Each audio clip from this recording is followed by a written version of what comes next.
Hey guys, welcome back to another episode. My name is Mabi, and there's more E3 things coming out hourly, so I'm going to be doing some more episodes coming up. But to kick things off today, this is the Guerrilla Collective 2 conference little digital thing that they had, which is pretty much covering a lot of indie games. I wrote down my most standout ones, but you guys have to watch the full presentation yourself, especially if you're into indie games, because there was so many more, but I wrote down just a few that I wanted to quickly go over, mention, and talk about. Now, we do cover a lot of indie games on this channel. I do spend time to play them and review them, so these are really exciting to add some of these to my wish list, which you guys should do the same. So starting off with, they showed a game called Aragami 2. This is a stealth action game, kind of like Tenchu. I didn't play the first one. I did hear the name, but I did not think of any videos or screenshots coming to mind. So if you're into that, Aragami 2. Next one they showed is really it's really interesting. I probably want to jump into this one. It's called Fire Girl. This is an action platformer with RPG aspects. You can see your character, using the hose to actually float and jump to higher areas. You're outside, you're inside helping people. There's even areas where you can level up your HP, so this one could be very interesting. Next up, they showed BPM bullets per minute. Now this one has been on Steam for a while. I did not jump into it when it came out. I don't know why. I think it was probably because it was early access and I didn't want to jump into it. But now that it's finally ready to go, they showed off a PS4 version, and this game is really my speed, so we're gonna definitely be trying that one out soon. Next up, they showed Akatori. This is a very, very cutesy Metroidvania with 2D action. There's a lot of things here. It kind of reminded me of like a Kirby game, the sort of aesthetic and the feeling of it. But yeah, I love Metroidvanias, and this one kind of looks like it'd be fun. Okay, next up they showed Black Book. Now this is a interesting one. I did not know that this one was going to be shown here. We actually did play this one before. I did a small little preview of it, and this is a deck building roguelite with a I don't remember exactly the lore, but I'm pretty sure it's based off like witches and maybe some sort of Nordic lore. I'm not 100%, but yeah, I liked it when it came out. I did play it all the way through, and the early demo, and I hope that the finished product is just as good. So keep that one in mind. And another one, it's funny because they went back to back with sort of these sort of genres. I love deck building roguelikes, and they showed another one called Demon's Mirror. Now this one, look, the vibrant colors and everything, but one thing that made it stand out was that this had match 3 elements. I am a sucker for match 3. One of my favorites was Marvel Puzzle Quest. I played on iPhone. It was really good. I got into that a couple of months straight, playing nothing but that. But it ate up a lot of time. But hopefully this one is just, a nice little deck building roguelike one with match 3 elements. I can't wait to try that one. Next up, Loot River. This one looked very, very interesting. This was a top-down Souls-like game. There's a lot of RPG aspects here. You can change out your equipment. Looks like you can put lots of different stats into your characters. It looks like a very difficult combat. I think you're just going straight north on a river with different puzzle aspects here or there. You can skip enemies and stuff, but it looked amazing. So who knows when this one's coming out? I didn't write down any sort of specific dates for them. A lot of them just said coming 2021 or 2022 or Q4 or whatever. So I don't remember seeing any specific dates. So yeah, Loot River looks awesome. This one was pretty cool too. Slime Heroes. This is isometric action. It looks good. Basically, you are a slime, and you are immune to the horrors that are happening in the current land, and you take it upon yourself to go defeat the invading monsters. I think there was co-op as well, so you get like a slime, you get like a little sword, and you get like some powers and stuff. It looks like it'd be co-op. So Slime Heroes, it's like low on my priority list, but watch out for that one. They showed off Demon Turf. Okay, this one looked very weird. Okay, so this one is like a platformer with combat elements, and it looks to be fast-paced, like really fast-paced. Has a unique art style, and it's very charming from what they showed in their little teaser trailer. So this one looks good. I would definitely want to try this one out. I want to talk about Unmetal now. Now this one looked great. Okay, so this one was a Metal Gear-like game, like very, very similar to old school Metal Gear, the top-down one, not like the Metal Gear on PS1. And honestly, it's a little too similar. I don't know if they're gonna get in trouble for that. But the character looks just like Snake, and the area where he's going into in the first game looks exactly just like that. There's a lot of sarcastic moments and humor here. But yeah, it looks good, but like I said, it looks a little too similar. I hope they don't get in trouble for that. But you know, what can they do? About to sneeze. Okay, next game is Wolfstride.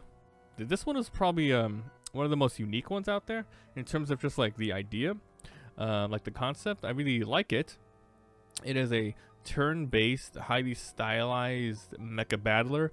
It seems like, you know, it has like amazing cutscenes where you just choose your action, and then you see like these giant mechas do their things.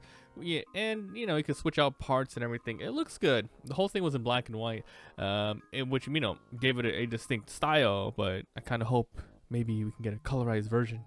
Next up, they showed Sable. I think this one's going to be a pretty big release. I'm not like particularly interested in it, but I wanted to mention it here. It's like a journey-like puzzle, sort of walking, running sim. And a lot of people like these type of games, you know, nice and chill, like, with like an engrossing story, with you actually running in and exploring the world yourself and just taking the whole atmosphere in. So yeah, I think that one's going to be a big one. Another weird one, but I just wanted to mention it. It's called Bats. This is a 2D action sprite-based platformer, and it's based around like you playing as like some sort of vampire-esque characters. I remember there's like a Bela Lugosi costume like character. There's a Nosferatu, there's a Blade-esque like character. You can play as a wolf. The trailer they had was nuts, dude. What the hell, dude? It's like blood everywhere, the most goriest game ever. It looks like a old school Duke Nukem game. That's how I can say it. Old school Duke Nukem, but like modernized somewhat. Next up, Death Trash. This one looks cool, I'm not gonna lie. So this it's a narrative isometric sprite kind of dark fantasy RPG. I do want to quickly say something about this one though. It's not so much about the game, but more from like where I watch this. I watch it on Twitch, and they had a hype meter on screen where people can type in PogChamp, so the meter can slowly go up and up and up. But they activated it during this game, and the game looks cool, right? But it's not like trailer hype material. So when they were showing it, the meter wasn't moving, and it just made me feel bad for the devs. But it's just like, no, the game's good, but it's not hype meter, you know? It's not hype meter. It was so sad. Next up, a weird one, a funny one. Serial Cleaners. This is a stealth game, and it's not like you killing things. It's you going to the scene of the crime afterwards and cleaning up without being caught by the cops. And anyway, I don't know much about the story. You could just be cleaning for fun. Like you're a serial cleaner, like you see stuff, or you maybe got hired by the criminals to clean up the crime. So that looks interesting. Oh, and this other one. Wow. Okay. Despot's game. This one looks cool. Very interesting concept. This is an auto battler, dungeon crawler, where you get lots of little humans, you give them items to change up their classes, you reposition them, you go to different rooms, and then you battle the NPCs there. And a big twist was, once you get far enough, you can actually fight other players. Now, I don't know if it's going to be real-time other players, but it might just be like other people, like maybe their own party that you meet up so you can see who's better and stuff. But that one looks actually really nice. Like the whole layout reminded me of like the Smash TV thing. I wanted to quickly also say there's a game called Rawmen. Rawmen. This is a food arena battler. It has some pretty interesting game modes and customizations. The only thing I have to say about this is these games don't usually last a long time. These ones that solely rely on PvP, if it's an indie game, there are some standouts.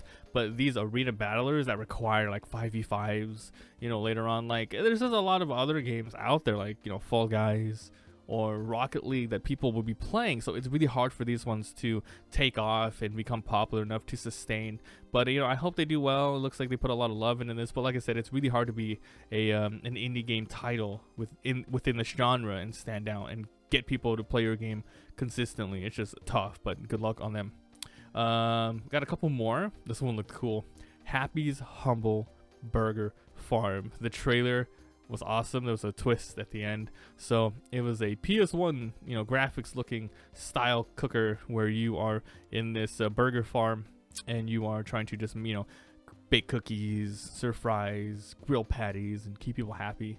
And then all of a sudden, it like cut to a horror style game where it said, oh, if you don't keep your customers happy, you're gonna be chased by like some horrible, Five Nights at Freddy-esque mechs. So that one looks cool. I like that one. Another one, which I hope I can play, and I'll explain why in a second, is Trash Sailors. This is a sort of raft survival. It kind of looks like Don't Starve in terms of graphics. It looks like heavy co-op, like heavy co-op. Like everyone's on a raft. You're going through stages and areas, and everyone's doing their own thing. Oh, I'm collecting this. I'm shooting some monster, etc. I just really hope that I can play this solo. And even if it's not like 100% balanced, I hope it's doable. I like this type of games, survival games. And the last one I want to mention here is Arcade Paradise. This one looked pretty cool. This was an arcade simulator where you would actually play games yourself in a, I think it's a laundromat. So you play games, and then that forces other people to go in and try to beat your high score. And then once you get enough money, you could actually buy more machines to upgrade your store, and then you play those games, and then the cycle repeats. This one is really interesting. It just reminds me of a bunch of mini games that you're going to play, but then you have an overall goal. I really like that. So yeah, those are all the games I wrote down for the Guerrilla Collective 2. There was the first one like 2 days ago. But yes, this is the start of E3, the day of E3.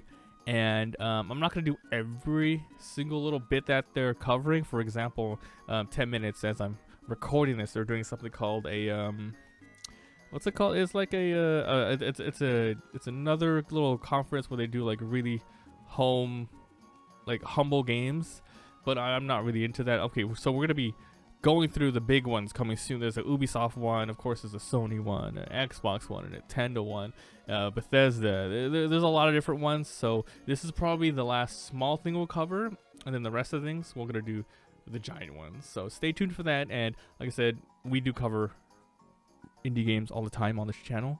Please check out the ones I mentioned, wishlist them on Steam, prepare to get them on Switch and PS4, and check it out yourself, support them. Let me know what you guys think down below. Thanks for watching, and I'll see you guys in the next one.